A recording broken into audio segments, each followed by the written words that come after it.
이 사도 바울의 마음에 고통이 있습니다. 고통과 고민이 있어요.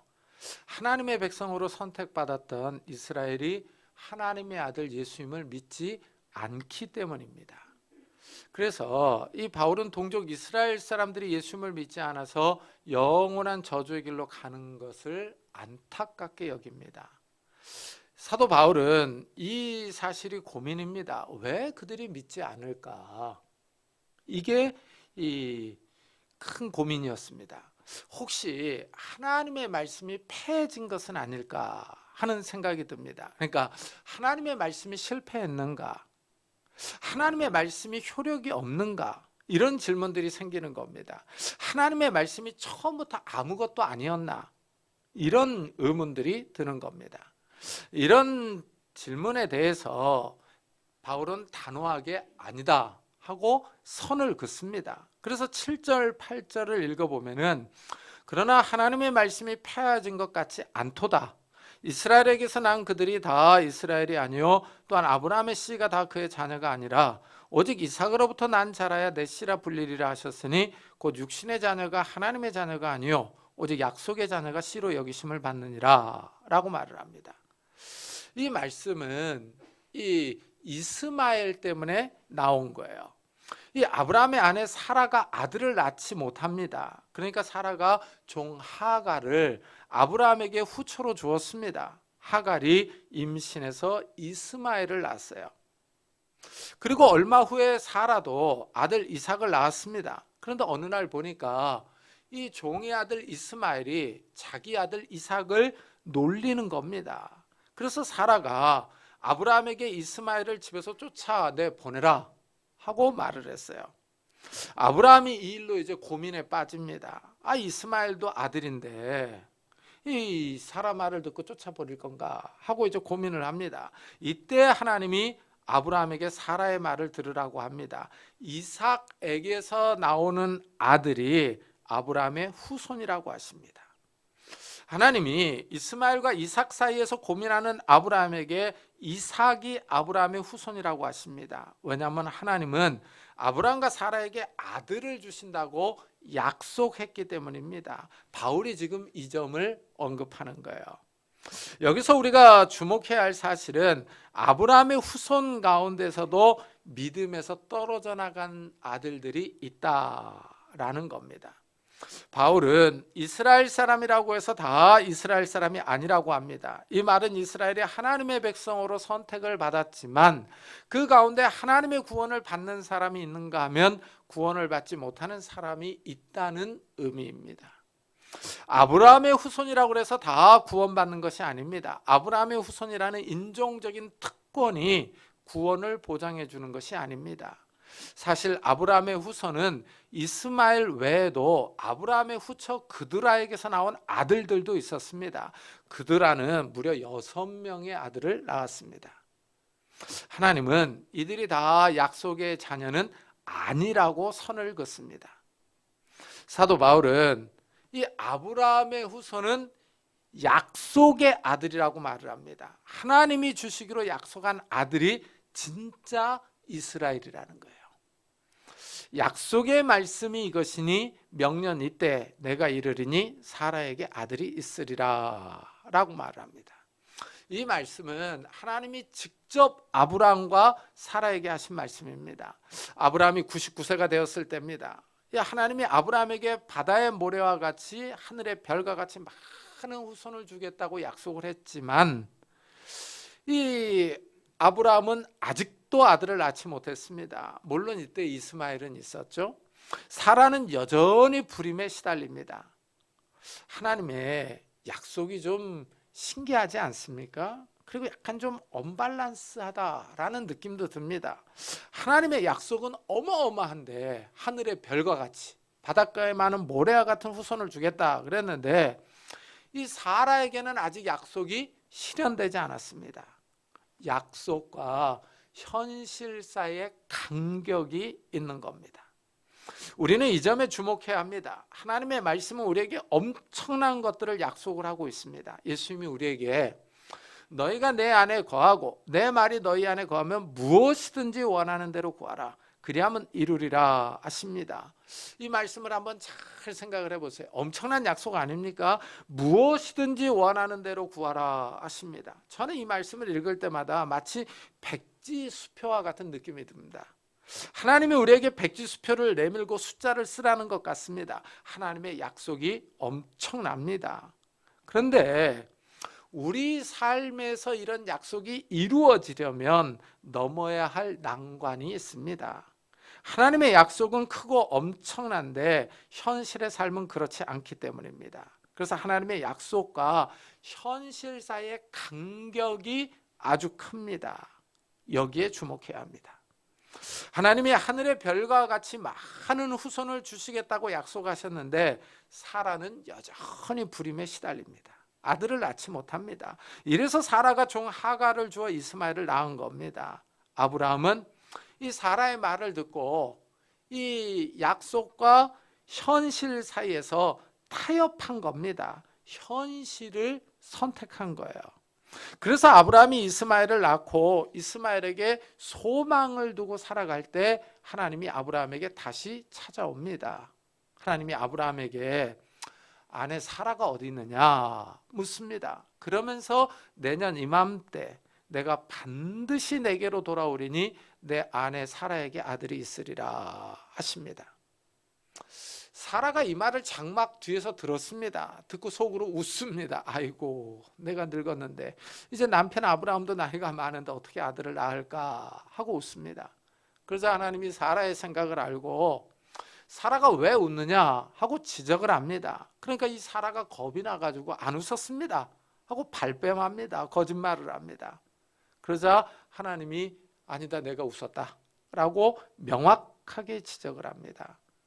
그리고 하나님이 다시 아들을 주겠다고 확언합니다. 여호와께 능하지 못한 일이 있겠느냐 기한이 이를 때 내가 내게로 돌아오리니 사라에게 아들이 있으리라 하십니다. 하나님이 일하시는 모습이 흥미롭습니다. 우리가 생각할 때 하나님이 좀 일찍 아들을 주셨으면 좋았을 텐데 굳이 이렇게 늦게 주시는지 모르겠습니다. 하나님이 너무 늦게 주니까 아브라함과 사라가 믿지를 못합니다. 나이는 많은데 아들을 주신다고 하니까 아브라함도 사라도 웃습니다. 너무 늙었다는 겁니다. 그러나 하나님은 아브라함과 사라의 나이에 상관하지 않습니다. 하나님은 아들을 주신다는 약속을 지킵니다. 나이가 많아서 늙은 아브라함과 사라에게 아들을 주십니다. 이래서 이삭이 태어났습니다. 이삭은 히브리어로 이츠하크입니다. 이거는 그가 웃었다라는 동사예요. 원래는. 그러니까 아브라함이 아들을 주겠다라는 말을 듣고 아브라함이 엎드려서 웃은 거예요. 하나님이 그걸 본 거죠. 네가 웃었어? 그럼 이제 아들 이름을 이츠학으로 지어라 이렇게 말씀한 겁니다. 그가 웃었다 이런 뜻이에요. 근데 이 동사를 갖다가 이제 고유명사로 바꿔준 거죠. 그래서 웃음이라고 하는 뜻을 가진 이름입니다. 한번 생각을 해보세요. 이 태어난 아들이 웃음이에요. 웃음. 우리 성경은 이삭 이렇게 음역을 해놨으니까 어감이 잘 안 와닿는데 웃음이에요. 웃음아 밥 먹자. 웃음아 엄마한테 가서 이것 좀 하라 그래라. 이렇게 아브라함이 웃음아 하고 부를 거 아닙니까? 그럼 그때마다 무슨 생각이 나겠습니까? 이 아브라함이 자기의 불신앙이 생각이 나는 거예요. 하나님의 말씀을 들었을 때 비웃었던 것을 상기시키는 이름이에요. 이거 보면 하나님의 뒤끝이 있습니다. 하나님이 끝까지 이게 지적을 하세요. 아까 사라에게도 이 사라 왜 웃느냐 그러니까 사라가 안 웃었습니다. 그러니까 아니다 내가 웃었다라고 끝까지 말씀을 하세요. 참 이것을 보면 하나님은 우리의 반응, 하나님의 말씀에 대한 우리의 반응을 보고 계시는 거예요. 우리의 마음 상태가 어떤가 하는 것을 보고 계시는 겁니다. 아브라함이 늙었을 때 하나님이 능력을 보이십니다. 하나님께 능치 못한 일이 없다는 사실을 알려줍니다. 이삭이 태어났어요. 하나님의 능력이 나타났습니다. 그런데 하나님의 약속이 흥미롭습니다. 하나님은 분명히 하늘의 별과 같이 많은 후손을 주겠다 그랬는데 딸랑 한 명 줬어요. 한 명. 너무 재밌지 않습니까 이게? 그것도 아브라함이 100세가 되었을 때 그 아들을 줬어요. 물론 아브라함의 다른 아들들까지 다 치면 8명이나 됩니다. 하지만 8명이라는 숫자도 하늘의 별과 바닷가의 모래와는 너무나도 큰 차이를 보입니다. 이래서 우리는 하나님의 약속을 잘 살펴봐야 합니다. 하나님이 바닷가의 모래와 같이 하늘의 별과 같이 많은 후손을 준다고 하셨지만 아브라함 때 주겠다라는 말씀은 하지 않았습니다. 여기에 주목해야 합니다. 지금 2000년대를 살아가는 현재 아브라함의 후손은 1000만 명이 넘습니다. 지금 이스라엘과 디아스포라로 살아가고 있는 이스라엘 사람들이 1000만 명이 넘게 살고 있어요. 이것을 보면은 하나님의 약속은 실패한 것이 결코 아니다라는 것을 알 수가 있어요. 그러니까 성경은 잘 봐야 됩니다. 언제 준다는 말이 없어요. 요게 이제 또 흥미로운 점입니다. 이삭 한 사람이 성장하여 리브가와 결혼했습니다. 리브가가 임신하여 아들을 낳았는데 이번에는 쌍둥이를 낳습니다. 에서와 야곱이죠. 이번에는 이복 형제가 아닙니다. 이스마엘과 이삭 사이는 이복 형제였습니다. 아버지는 아브라함이었지만 어머니가 다릅니다.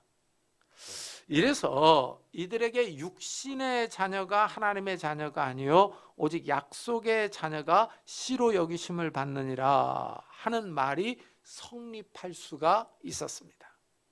그러나 이번에는 이제 아버지와 어머니가 같습니다. 리브가에서 에서와 야곱 쌍둥이가 태어났습니다. 그런데 야곱은 구원을 받지만 에서는 구원받지 못합니다. 여기서 또 갈라졌습니다. 그러니까 이스마엘과 이삭이 쫙 갈라지더니 이제 이삭에게서 쌍둥이가 태어났는데 에서와 야곱이 또 갈라집니다. 한 명은 구원받지 못하고 한 명은 구원을 받았죠. 이 점에 주목해야 합니다. 지금 사도 바울이 고민하는 부분입니다. 왜 이스라엘 사람들이 하나님의 아들 예수님을 믿지 않는가 하는 겁니다. 이들은 다 아브라함의 후손들입니다. 이들은 또한 약속의 후손입니다. 그렇다면 무엇이 문제냐 하는 겁니다. 왜 이들이 이스라엘의 하나님의 아들 예수님을 믿지 않느냐 하는 질문입니다. 여기에 대해서 사도 바울이 이렇게 답변합니다.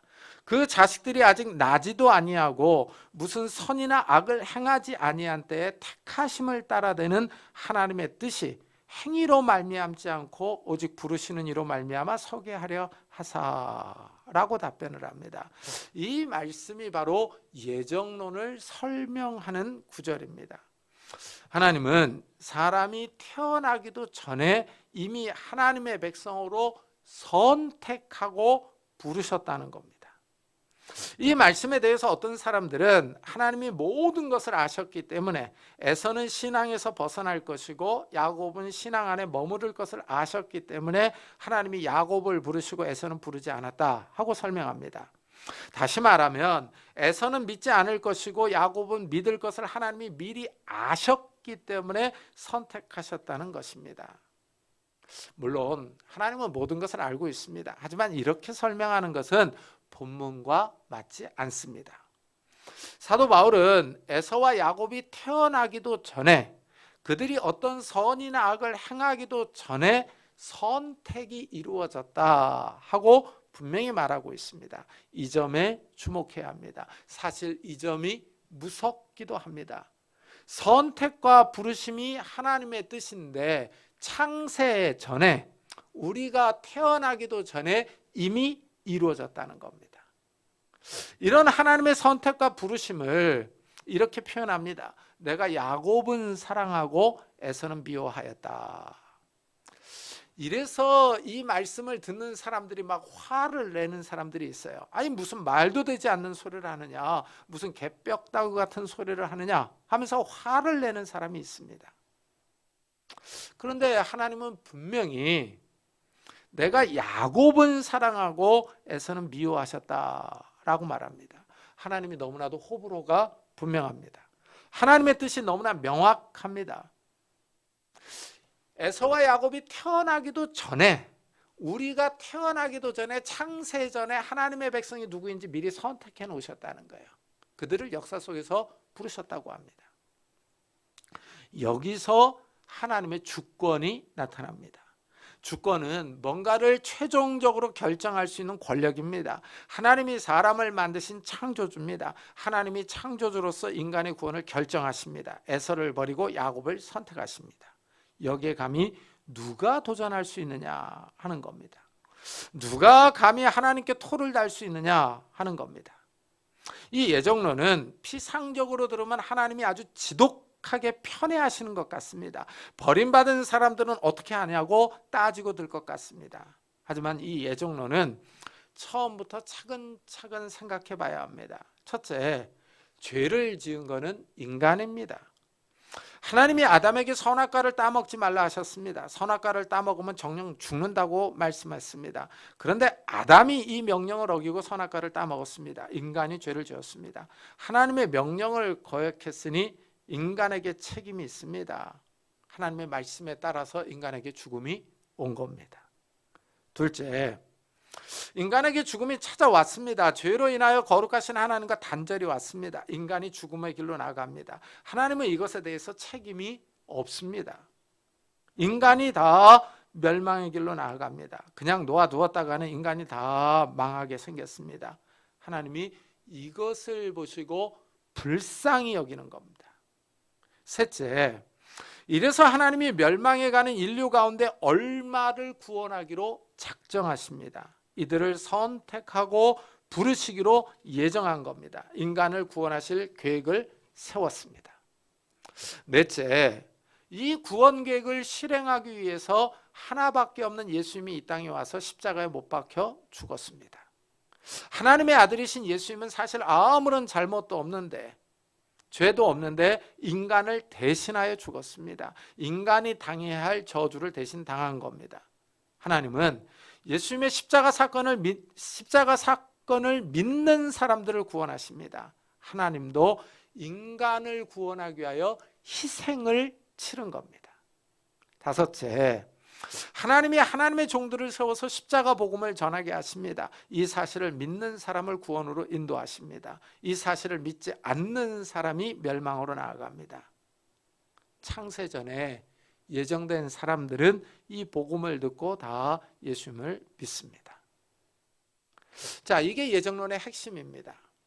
사실 하나님은 인간을 구원하지 않아도 아무런 책임이 없습니다. 인간이 하나님의 명령을 어겨서 멸망의 길로 간 겁니다. 따라서 구원받은 사람은 감사할 것밖에는 없습니다.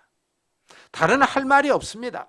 하나님이 인간을 구원하기 위하여 행하신 일들에 감사하며 찬양해야 합니다. 하나님의 이름을 높이며 경배할 따름입니다. 이래서 구원받은 사람들은 예정론을 들으면은, 야, 하나님이 나를 구원하기 위하여 창세전부터 이런 계획을 세웠구나. 창세전부터 나를 구원하기 위하여 준비하셨구나 하는 점에 큰 감명을 받습니다. 또한 하나님의 부르심을 받지 못한 사람들은 이런 하나님의 구원에 관심이 전혀 없습니다. 자신이 선택받았는지 버림받았는지 관심이 1도 없습니다. 그저 세상의 쾌락을 즐기며 살아갑니다. 하나님이 존재하지 않는다고 생각합니다. 어리석고 허망한 생각으로 살아갈 뿐입니다. 이 예정론을 듣는 성도들은 불평하고 따지기보다는, 아니 왜 저 사람은 구원하지 않습니까? 하고 따지기보다는 하나님께 감사해야 합니다. 그리고 아직 믿지 않는 사람들을 위해서 기도해야 합니다. 전도해야 됩니다. 한번 자기 자신을 생각해 보십시오. 10년 전에, 20년 전, 혹은 3, 40년 전에 이 자기가 예수를 믿지 않았던 때를 한번 생각을 해 보십시오.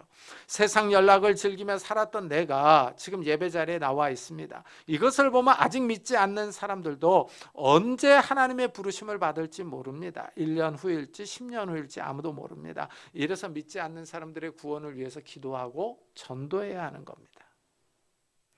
오늘 바울이 자기 동족 이스라엘이 믿지 않아서 마음속에 고민과 고통이 있는 거예요. 이 고민과 고통을 생각하고 있는 겁니다. 사실 우리도 형제자매들을 보고 부모들을 보고 자녀들을 보면은 믿음이 연약한 사람들이 있고 아직도 구원에 확신이 없는 사람들이 있고 잘 믿지 않는 이 가족들이 있습니다. 참 그들을 위해서 정말 애통해야 되는 거죠. 애통해야 하는 마음을 가져야 되는 겁니다. 그리고 그들을 위해서 기도할 책임이 먼저 믿은 우리에게 있다는 사실입니다. 그러니까 예정론을 듣고서 아유 저 하나님의 선택받지 못한 놈들 이렇게 비난하고 정죄할 것이 아니라 그들을 긍휼히 여기며 불쌍히 여기며 기도하는 마음을 가져야 된다라는 겁니다. 이후에 우리가 하나님의 예정론을 한번 생각해 봤는데 정말 아직도 믿지 않는 가족들, 신앙이 약한 우리 친척들, 이들을 위해서 간절히 기도하는 성도님들이 되시기를 예수 그리스도의 이름으로 축복합니다.